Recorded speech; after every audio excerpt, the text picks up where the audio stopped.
Hey Aries, Sun, Moon, Rising, and Venus. This is your general tarot reading for the month of December. Because this is a general reading, it may not resonate with everyone in the Aries collective. You can always check out your Moon and Rising sign videos. Sometimes they resonate better.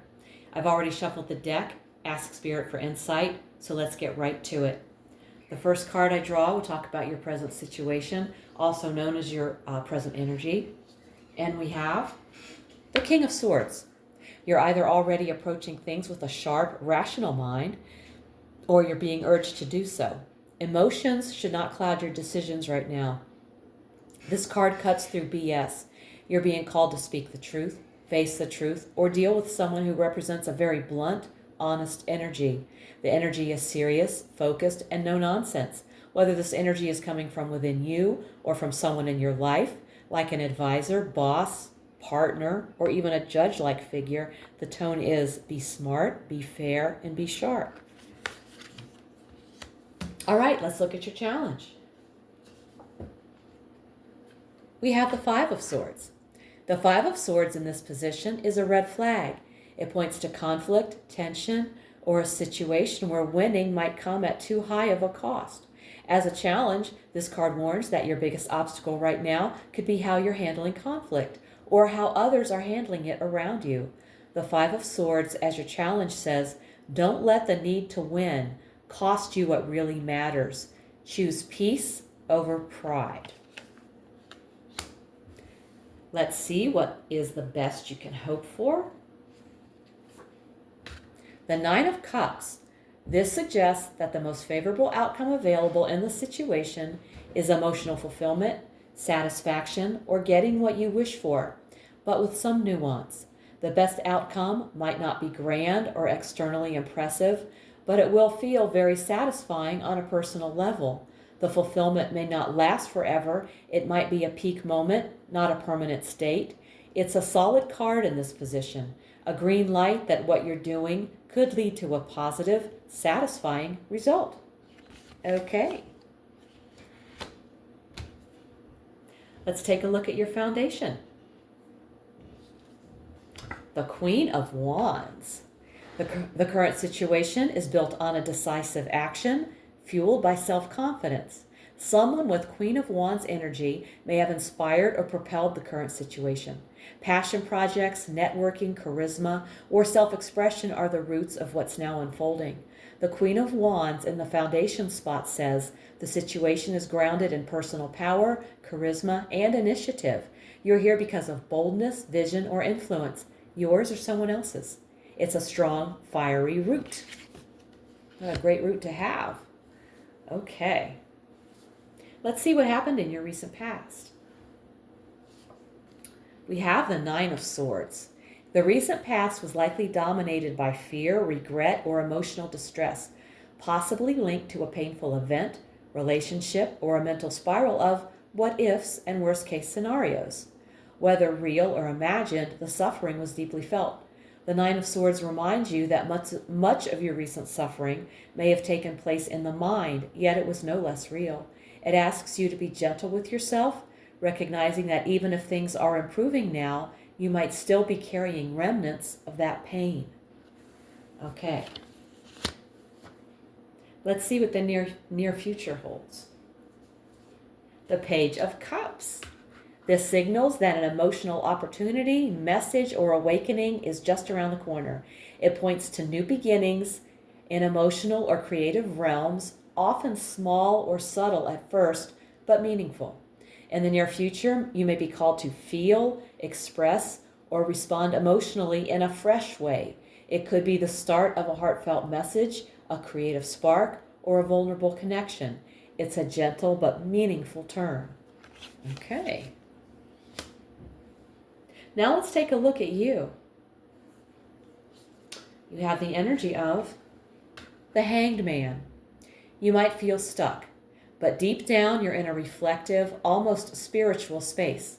There's a sense of trust, or at least the need for it. You're being asked to accept what you can't control and find meaning in the wait. You may not be moving forward, but you are evolving. And the hangman can feel like you've been waiting for an eternity. It just feels that way. All right, now we're going to take a look at your environment. We have the Knight of Swords. Your environment is currently pushed by urgency or high mental energy, influenced by someone who is intense, driven, or confrontational and full of movement, decisions, or debates. There may be people around you acting quickly, perhaps recklessly. The mood is mental, sharp, and action-oriented, possibly with very little emotional sensitivity. This Knight rushes in, as you can tell.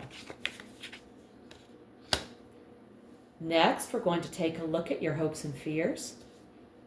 We have the Six of Wands. This position always carries dual energy, what you're drawn to and what you might be anxious about at the same time. The Six of Wands here says you want to come out ahead, be respected, and know your efforts paid off. But part of you may be scared of what success brings: pressure, exposure, judgment, or the possibility that it won't last. And now we've arrived at the outcome. And we have the World. The World says you did it. Whether it's a relationship arc, a career path, a personal journey, or emotional growth, you're on track to complete something big. The work pays off. The lesson lands. The chapter ends with a purpose. The World is both an ending and a doorway. One chapter is wrapping up, but it sets you up to level up, to move forward wiser, stronger, and ready for something new. Well, I think that's a wonderful card to get in the outcome. And now we're going to take a look at the bottom of the deck. And the card at the bottom of the deck shows the energy quietly flowing beneath it all. Truth beneath the surface. And we have the Five of Pentacles. The Five of Pentacles at the bottom of the deck says, this whole situation may be driven by a fear of being shut out, unsupported, or not enough. Even if you're on the path to success, part of you is still bracing for loss or rejection. Bringing that fear into the open is key. Once it's acknowledged, it loses some of its power. Okay, now it's time to take that message from Spirit to Aries. We're using the Energy and Spirit Oracle, and we've drawn prophets and ancient seers, decisions, predictive guidance. You're not alone on your path. Ancient wisdom is surrounding you now. These timeless guides, like the Oracle of Delphi, the biblical prophets, and mystics of old, are here to help you see what lies ahead and make clear, wise choices. Their insight is available to you through meditation, dreams, or intuitive nudges. Your future is supported. Trust the guidance that's coming. There's an affirmation with this card, and it is, I open my heart to the wisdom and foresight of the ancients. I trust in my future and in myself. I will post this affirmation in the description box below the video. Aries, this month is about truth, transformation, and trusting your evolution. You're being asked to lead with clarity, not emotion, and to pick your battles wisely. Fulfillment is within reach, but only if you stay aligned with your values and avoid ego traps. Emotional healing is already in motion, and a fresh start is approaching. While the pace around you may feel intense, don't lose sight of your own rhythm. You're closing a major chapter and preparing for what's next, with ancient wisdom watching over you. If this reading hit home, please like, comment, and subscribe. It helps more people find these messages. And let me know in the comments how it's showing up in your life. If you want a personal reading, all the info's below. Also, check out my weekly oracle readings posted each Sunday for extra insight. Thank you so much for tuning in. Take care, and I'll see you in the next one.